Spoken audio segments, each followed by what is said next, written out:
All right, sure, America just elected the oldest commander-in-chief in U.S. history, but voters also sent a number of millennial lawmakers to Washington, young leaders lending their diverse views and voices to the policy-making process. On Wednesday, the same day 78-year-old President Joe Biden was sworn into office, the youngest member of the Senate, millennial Jon Ossoff, took his oath, too, at the age of 33. Eugene Scott, political reporter for The Washington Post, joins us now with more on this. Eugene, good to see you. You've done some fascinating reporting on this idea of a millennial Washington taking shape. So how will the presence of lawmakers from this group influence how business is done and what issues are taken up on Capitol Hill? I think one of the important things to remember is that Biden campaigned on wanting to have as diverse of a team as possible involved in the policymaking process. And this last presidential election was the first time that millennials made up the largest demographic group in terms of age. One of the things that the Biden and Harris team have communicated is that they want new ideas and fresh ideas at the table. And the reason why that's really important is because we do know that Biden is one of the oldest people to seek the office and in fact the oldest to be sworn in.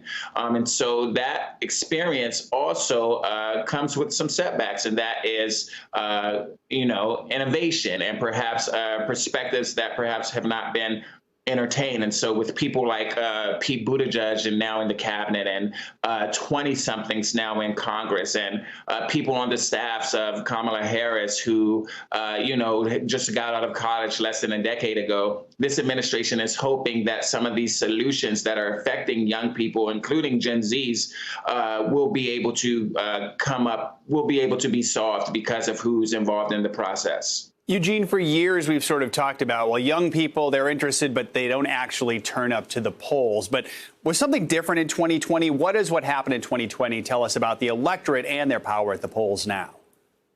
Well, the total number of millennials who turned up is still being calculated and should be available in as soon as a month. But all signs are pointing to history saying that this election was record-breaking. 2018 was record-breaking, and we saw that the numbers have increased since then. And the research centers that study this feel like things have changed because outreach efforts were stronger. But it's also really important for people to understand that millennials aren't just 22-year-olds. Like millennials, the oldest group of millennials will turn 40 this year. And so that's not a surprise to see that these individuals who now have families, a lot of times they have mortgages, and they certainly have more responsibilities than those that we associate with 20-year-olds, wanted to get further involved in the voting process. It's good to remember millennials are getting old. Now, from a historical perspective, how does this compare to past generations joining the ranks of Washington power brokers?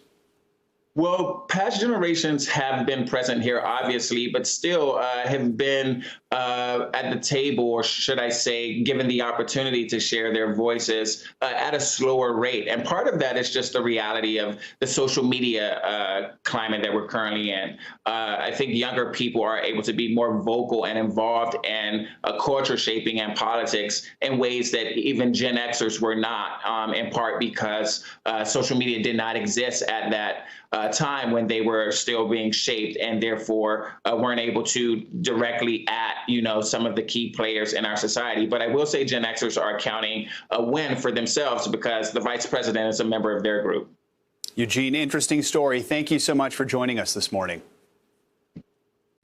Hey, NBC News viewers, thanks for checking out our YouTube channel. Subscribe by clicking on that button down here, and click on any of the videos over here to watch the latest interviews, show highlights, and digital exclusives. Thanks for watching.